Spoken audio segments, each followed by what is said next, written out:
24 કલાકથી રાજ્યભરમાં વરસાદી માહોલ છવાયેલો છે। ઉપરવાસમાં સતત વરસાદ વરસી રહ્યો છે, જેને કારણે ઉકાઈની સપાટી છે તે સતત વધી રહી છે। ઉકાઈનું જે લેવલ છે તે 335 ફૂટ છે, ત્યારે ઉકાઈનું લેવલથી વધારે પાણીની આવક થઈ રહી છે, જેને કારણે સતત ઉકાઈ ડેમમાંથી પાણી છોડવામાં આવી રહ્યું છે, જેને કારણે તાપી નદી બંને કાંઠે વહી રહી છે। હાલના જે તમે દ્રશ્યો જોઈ રહ્યા છો ડબકાવાળા ખાતેના જે નાનપુરા, ત્યાં તમે જોઈ શકો છો તાપીનું રૌદ્ર સ્વરૂપ છે જે સામે આવ્યું છે। તાપી છે બંને કાંઠે વહેતી થઈ છે। ભાગ્યે જ તમને જેવો નજારો જોવા મળે તેવો નજારો છે તે હાલમાં તમને જોવા મળી રહ્યો છે। ડબકાવાળા પર તમે જો વાત કરો તો અહીંયા મંદિર છે તે પૂરેપૂરું પાણીમાં ગરકાવ થઈ ગયું છે। એટલે કહી શકાય કે પાણી જેટલા લેવલથી હોવું છે તેના કરતાં ઓવર સુધી આ પાણી છે તે આવી ગયું છે। અહીંયા ઘણા બધા મંદિરો, નાના મોટા ઘરો પણ આવેલા છે, તે તમામ છે તે પાણીમાં ગરકાવ થઈ ગયા છે। અને જો વાત કરીએ તો આગામી 72 કલાક પણ હવામાન વિભાગ દ્વારા રાજ્યમાં રેડ એલર્ટ જાહેર કરવામાં આવ્યું છે। અને 72 કલાક ગુજરાત રાજ્ય માટે, સમગ્ર રાજ્ય માટે અતિ ભારે હોવાનું જણાવવામાં આવ્યું। હવામાન વિભાગ દ્વારા આગાહી કરવામાં આવી છે, જેને લઈને સુરત શહેરના ટીમ દ્વારા સતત મોનિટરિંગ કરવામાં આવી રહ્યું છે। મનપા તેમજ વિવિધ તંત્ર દ્વારા સતત આ પાણી ઉપર વોચ રાખવામાં આવી રહ્યું છે ઉકાઈ ડેમમાંથી।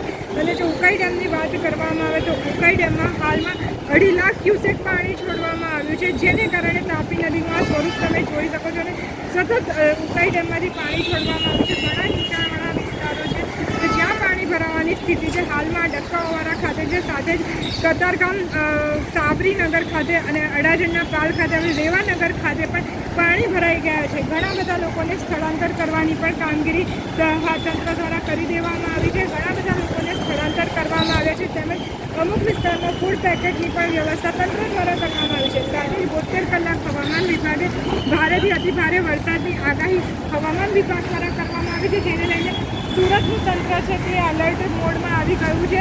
અને તંત્ર દ્વારા ખાસ કરીને નીચાણવાળા વિસ્તારોમાં તેમજ ડુમ્મસના દરિયા કિનારે તેમજ અન્ય જે વિસ્તારો છે કે જે ભયજનક હોઈ શકે છે ત્યાં ન જવા માટે પણ સુરત મનપા કમિશનર તેમજ કલેક્ટર દ્વારા અપીલ કરવામાં આવી છે। એટલે કહી શકાય કે આગામી જે 72 કલાક છે તે સુરત માટે તેમજ રાજ્યભરમાં ખૂબ ભારેથી અતિ ભારે વરસાદની આગાહી કરવામાં આવી છે, જેને કારણે લોકોને પણ એલર્ટ રહેવા જણાવવામાં આવ્યું છે। સાથે જ તંત્ર દ્વારા એવી પણ અપીલ કરવામાં આવી છે કે હાલમાં ડરવાની કોઈ સ્થિતિ નથી, જે પ્રમાણેની સ્થિતિ હતી તે તમામ વિગતોથી તેઓ અપડેટ કરવામાં આવશે। અને શહેરીજનોને ડરનો માહોલ ન ફેલાય તે માટે પણ તંત્ર દ્વારા અપીલ કરવામાં આવી છે। સાથે જ સાવચેતી અને તકેદારી રાખવા માટે પણ અપીલ કરવામાં આવી છે।